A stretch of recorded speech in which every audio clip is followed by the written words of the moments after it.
नमस्कार बंधुरा चंद्र रान्नाघरे सबाइके स्वागत। आज के शाही पनीर करे देखाচ্ছি। আমি এর আগেও শাহী পনির করেছি, কিন্তু আমি আজকে পুঙ্খানুপুঙ্খানুভাবে আপনাদের দেখিয়ে দিচ্ছি কিভাবে করতে হয়। দেখুন এখানে 250 গ্রাম পনির নিয়েছি, কিন্তু এই পনির রান্না করতে গেলে প্রথমে যা যা আমাকে জোগাড় করে নিতে হবে মশলা এবং অন্যান্য আনুষঙ্গিক জিনিস উপকরণগুলি আমি দেখাচ্ছি। দেখুন এই যে পনির, আর পনির এই যে এটা জাফরান, দুধ জাল দিচ্ছি।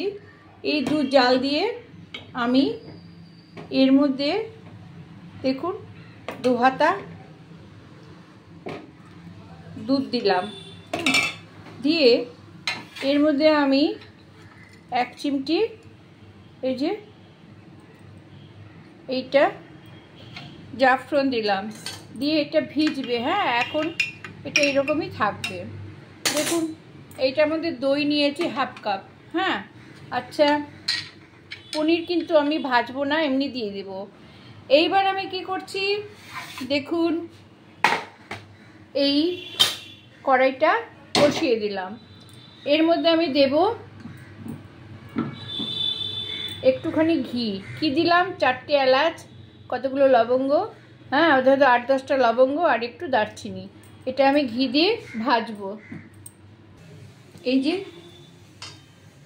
দেখছেন বন্ধুরা, এটা ঘি দিয়ে একটু ভাজা হবে। আর আরেকটা কড়াইয়ে আপনাদের আমি সঙ্গে সঙ্গে দেখাবো বলে, কারণ গরম এটা হলে আমি মিক্সিতে পেস্ট করতে পারবো না, তাই আমি এর মধ্যে 2টো পেঁয়াজ, হ্যাঁ তারপরে 8 কোয়া রসুন, হ্যাঁ টমেটো এবং টমেটো 2টো আর 15টা মতন কাজু দিয়ে এটা ভেজে নিয়েছি। হ্যাঁ, এই কড়াইয়ে ভেজে নিয়েছি। এখন এইটা ভাজা হলে এর মধ্যে আমি এইগুলো সব তুলে দেব। দেখুন এটাকে আবার আমি এর মধ্যে এই মশলার সাথে ভেজে নেব। হ্যাঁ, পেঁয়াজ লাল করে ভেজে নিতে হবে। হ্যাঁ, তারপরে টমেটো ভেজে নিতে হবে, টমেটোর সঙ্গে কষিয়ে ভেজে নিতে হবে, কাঁচা লঙ্কা 2টো আর কাজু বাদাম 15টা। এইটা আমি সব ভেজে এবার মিক্সিতে ভেজে নিলাম। এটা হলো মশলা। হ্যাঁ, এর মধ্যে একটু জিরে আর ধনে পড়বে, গরম মশলার গুঁড়ো পড়বে, আর এই হলো উপকরণ। হ্যাঁ, আচ্ছা, এটা আমি পেস্ট করে নিই।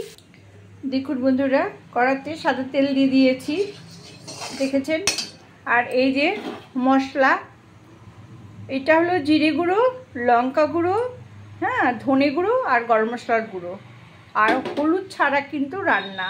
আর লবণ দেব আন্দাজ মতো, চিনি দেব, আর নামানোর সময় কসুরি মেথি দেবো। এই চাটুটা দেখুন, এই আগুনে ধরিয়ে খুব অল্প আছে একটু গরম করে রাখলাম। হ্যাঁ, নামানোর সময় এটা ছড়িয়ে দেব। হ্যাঁ, আচ্ছা, এখন আমি প্রথমে কি করব, এই তেলের মধ্যে দেখুন এই তেলের মধ্যে এই যে পেস্ট আর জিরে গুঁড়ো, লঙ্কা গুঁড়ো, ধনে গুঁড়ো, গরম মশলার গুঁড়ো দিয়ে দিলাম। হ্যাঁ, লবণও দিয়ে দিয়েছি। হ্যাঁ, আচ্ছা, সবই আন্দাজ করে দিয়ে দিলাম। আর এইটা কাচিয়ে কুচিয়ে আমি সবই এখন দিয়ে দেব। জিরে গুঁড়ো, লঙ্কা গুঁড়ো, ধনে গুঁড়ো, গরম মশলার গুঁড়ো দিয়ে এই তেলে এই মশলাটা সুন্দর করে ভাজবো। হ্যাঁ, এবার আমি দিয়ে দেব 1 চামচ চিনি। চিনি যেহেতু দই দেব সেহেতু, আচ্ছা,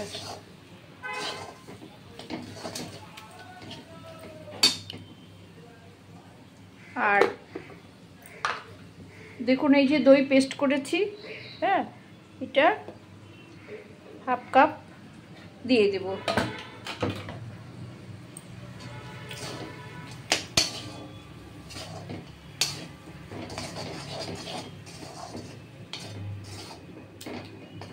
এটা একটু ভাজা ভাজা হবে, দেখুন একটু তেল ছাড়বে, তবে আমি এই দইটা দিয়ে দেব।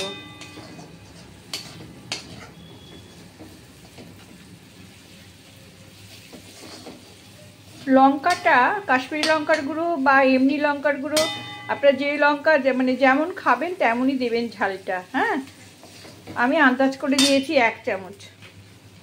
এবার আমি দইটা দিয়ে দিলাম। দেখুন, দই দিয়ে একটু কষানো হবে।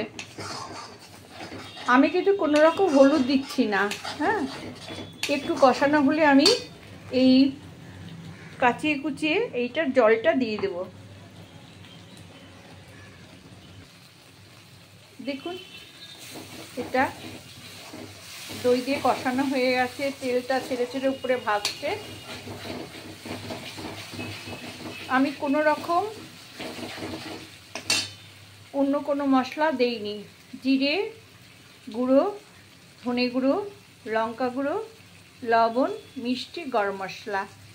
আর এই দেখুন, এই বাটিটা ধুয়ে আমি পুরো জলটা দিয়ে দিলাম। হ্যাঁ, এটা ফুটে উঠলে আমি এক এক করে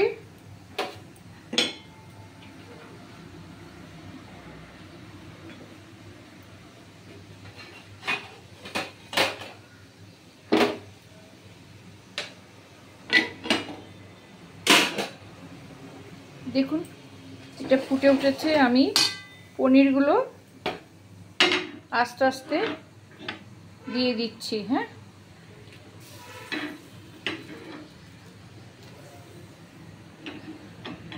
আমি বড় বড় করে পিস কেটেছি, আপনারা ছোট করেও পিস করে নিতে পারেন। এটা ফুটবে। হ্যাঁ, একটু ঘন হবে। দেখুন, কোনো রকম সস অন্য কিছু কিন্তু ব্যবহার করছি না। হ্যাঁ, অনলি ফর ঘরোয়া মশলা দিয়ে আমি এটা করছি। আর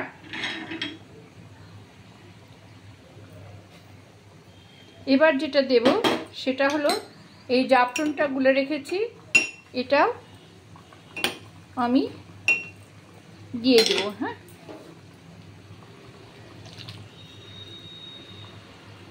অনেকে ক্রিম টিম ব্যবহার করে, দিলে ভালো লাগে। আমুল ক্রিম আমার নেই, ঘরে নেই। আমি এইভাবেই করলাম। হ্যাঁ, আমার মনে হয় খুবই ভালো লাগবে। এইভাবে একবার আপনারা তৈরি করে খেয়ে দেখবেন। হ্যাঁ,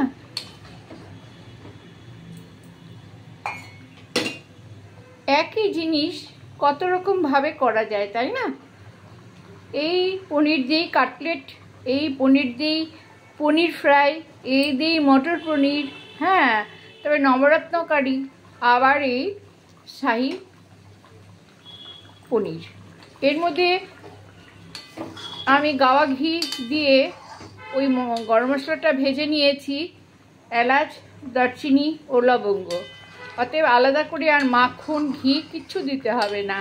হ্যাঁ, এটা ঘন হবে, আস্তে আস্তে 2 মিনিট ফুটবে, তারপরে আমি নামিয়ে দেখাচ্ছি। এইবার দেখুন বন্ধুরা, হয়েছে। এই যে কসুরি মেথি, এটা ছড়িয়ে দিলাম। হ্যাঁ, পুরোটা 1 চামচ আর কি দিয়ে দিলাম। এইবার আবার আরো 2 মিনিট রাখবো। হ্যাঁ, এটা হয়ে গেছে কিন্তু। হ্যাঁ, 2 মিনিট রেখে তারপরে সার্ভ করে আমি দেখাবো। দেখুন, গ্যাস অফ করে দিলাম। গ্যাস অফ হয়ে গেল। এবার আমি সার্ভ করে দেখাবো। গ্যাস অফ করে দিয়েছি কিন্তু তাও ফুটছে, গরম তো।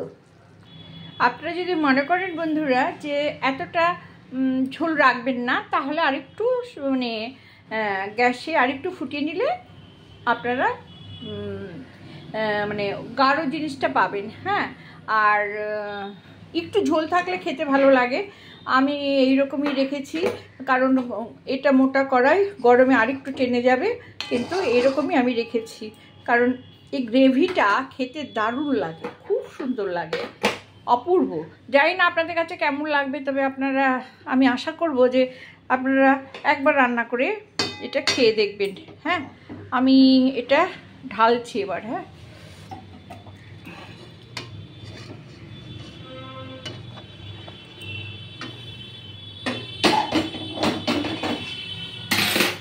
দেখুন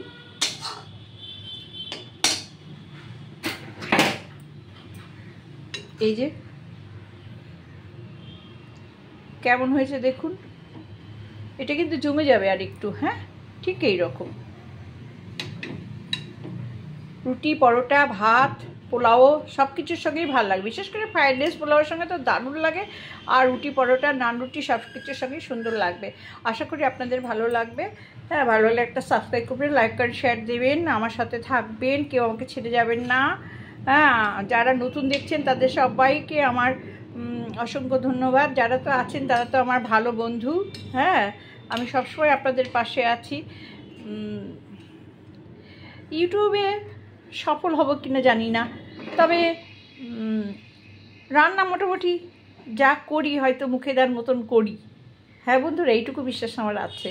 ভালো থাকবেন, আসছি। হ্যাঁ।